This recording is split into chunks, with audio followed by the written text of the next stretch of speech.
आज हम चर्चा करने वाले हैं कुंडली मिलान के बारे में, गुण मिलान के बारे में। बच्चों की उम्र जब शादी के लायक हो जाती है तो रिश्ते आना शुरू हो जाते हैं। तो सबसे पहला काम होता है कुंडली मिलान का। यदि कुंडली अच्छे से मिल जाती है तो ही हम बात को आगे बढ़ाते हैं। तो आज मैं आपको जन्म कुंडली मिलान करते समय ध्यान में रखे जाने वाले 6 ऐसे पॉइंट बताऊंगा। यदि आपने इन 6 के 6 पॉइंट को अपने ध्यान में रख लिया तो फिर वैवाहिक जीवन में किसी भी प्रकार की समस्या नहीं आएगी। वैवाहिक जीवन सुखमय व्यतीत होगा। वो शादी एक सफल शादी मानी जाएगी। कार्यक्रम को आगे लेकर के चलो। इससे पहले आपसे निवेदन करना चाहूँगा, यदि आप चैनल पर नए हैं और अभी तक आपने इस चैनल को सब्सक्राइब नहीं किया है तो मुझसे लगातार जुड़े रहने के लिए, विवाह से रिलेटेड शास्त्र सम्मत सटीक जानकारी प्राप्त करने के लिए अभी इस चैनल को सब्सक्राइब कर लीजिए और बेल आइकन को भी प्रेस कर लीजिए। इस चैनल के माध्यम से मैं लगातार विवाह में आ रही अड़चनों को दूर करने के चमत्कारी उपाय लेकर आपके सामने उपस्थित रहता हूं। यदि आप चैनल को सब्सक्राइब कर लोगे तो हमारी आने वाली जो नई वीडियो है उसका नोटिफिकेशन आपको मिल जाएगा और वो वीडियो आप आसानी से देख पाएंगे। तो प्रिय दर्शकों, जब हम कुंडली मिलान करते हैं तो सबसे पहला जो पॉइंट है, कम से कम 18 गुण मिलने चाहिए। टोटल गुण कितने होते हैं? 36 होते हैं। तो 36 में से 18 गुणों का मिलना अनिवार्य है। यह हुआ पहला पॉइंट। दूसरा पॉइंट, नाड़ी दोष के बारे में। कुंडली मिलान करते समय यदि नाड़ी दोष निकल आता है और किसी भी प्रकार से उसका परिहार नहीं हो रहा है तो ऐसी कंडीशन में भी हमें आगे बात नहीं बढ़ानी चाहिए। यदि नाड़ी दोष निकल गया है, उसका परिहार नहीं हो रहा है और फिर भी हम शादी करते हैं तो ऐसे में वैवाहिक जीवन में उथल पुथल मची रहती है। पति और पत्नी में अक्सर झगड़ा होता रहता है।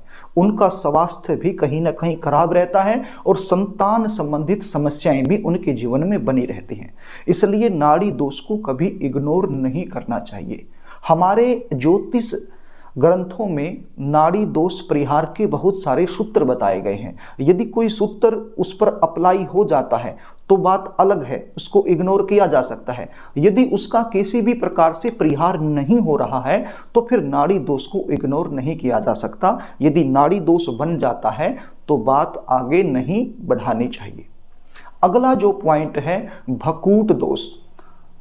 कुंडली मिलान करते समय यदि भकूट दोष निकल आए और किसी भी प्रकार से उसका परिहार ना हो, उसकी काट ना हो रही हो तो भी हमें वो शादी नहीं करनी चाहिए। क्योंकि यहाँ पर जो लड़का और लड़की है उनके जो आपसी विचार हैं वो नहीं मिल पाएंगे। आपस में मतभेद की स्थिति हमेशा बनी रहेगी। इसलिए भकूट दोष को भी इग्नोर नहीं किया जा सकता है। हाँ, यदि उसका परिहार हो रहा है तो बात अलग है। अगला जो पॉइंट है वो बनता है गण दोष। प्रिय दर्शकों, 3 प्रकार के गण बताए गए हैं, देवगण, मनुष्यगण और राक्षस गण। यदि गण दोष भी निकल आता है तो इसको भी इग्नोर नहीं करना चाहिए। क्योंकि गण दोष यदि निकल आया तो भी दाम्पत्य सुख में एक नीरसता बनी रहती है। दाम्पत्य सुख जो होता है वो सुखमय व्यतीत नहीं होता है। पति और पत्नी के जो विचार हैं आपस में वो टकराते रहते हैं। इसलिए गण दोष को भी इग्नोर नहीं किया जा सकता है। अगला पॉइंट बनता है ग्रह मैत्री दोष। प्रिय दर्शकों, ग्रह मैत्री दोष बहुत ही महत्वपूर्ण है। लड़के की राशि और लड़की की राशि, इन दोनों राशियों के जो स्वामी ग्रह बनते हैं वो आपस में मित्र होने चाहिए। यदि वो आपस में शत्रु बन जाते हैं तो फिर वैवाहिक जीवन में उथल पुथल मची रहती है। जिन बच्चों का ग्रह मैत्री अच्छे से नहीं मिल पा रहा है और उनकी शादी कर दी जाती है तो मैंने अपने अनुभव में पाया है उनके जीवन में बहुत ज़्यादा लड़ाई झगड़े होते रहते हैं। कई बार तो लड़ाई झगड़े इतने बढ़ जाते हैं कि कोर्ट कचहरी तक जाना पड़ सकता है। तो प्रिय दर्शकों, ग्रह मैत्री को इग्नोर नहीं किया जा सकता है। यदि ग्रह मैत्री अच्छे से मिल रही है तो 1 मिनट के लिए गण दोष को इग्नोर किया जा सकता है, लेकिन ग्रह मैत्री मिलना अति आवश्यक है।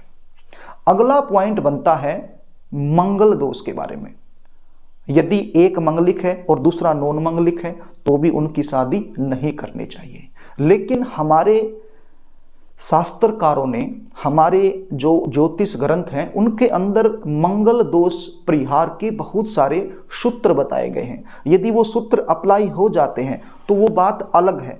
यदि किसी भी प्रकार से मंगल दोष की काट नहीं हो रही है, कई बार क्या होता है, एक ही की कुंडली में मंगलिक दोष बना हुआ है और दूसरा नॉन मंगलिक है, लेकिन जो नॉन मंगलिक है उसकी कुंडली में ग्रह इस प्रकार से बैठे हुए हैं कि जो मंगलिक है उसके मंगल दोष की काट हो जाती है, तो बात है अलग, फिर हम कर सकते हैं।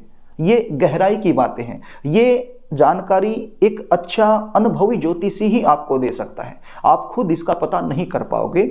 तो इसलिए मंगलिक दोष यदि बना हुआ है और किसी भी प्रकार से उसका परिहार नहीं हो रहा है तो भी ये शादी नहीं करनी चाहिए। यदि एक मंगलिक है दूसरा नॉन मंगलिक है तो भी वो शादी ज़्यादा समय तक टिक नहीं पाएगी। हाँ, यदि मंगल दोष का परिहार हो जाता है तो वो बात अलग होती है।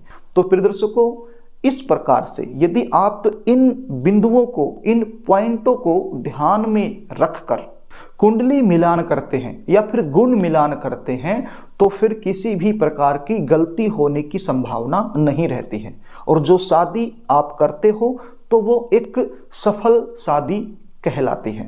तो कुंडली मिलान करते समय इन 6 बिंदुओं का, इन 6 पॉइंटों का विशेष रूप से आपने ध्यान रख लेना है।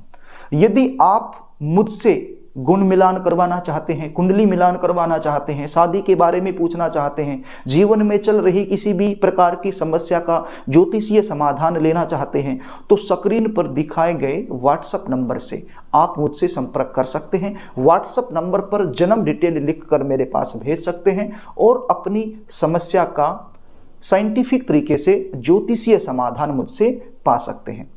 प्रिय दर्शकों, यदि कार्यक्रम आपको अच्छा लगे तो इस वीडियो को लाइक करना, इस वीडियो को शेयर भी करना ताकि आप पुण्य के भागीदार बन जाएं। और यदि अभी तक चैनल को सब्सक्राइब नहीं किया है तो मुझसे लगातार जुड़े रहने के लिए अभी चैनल को सब्सक्राइब जरूर कर लेना।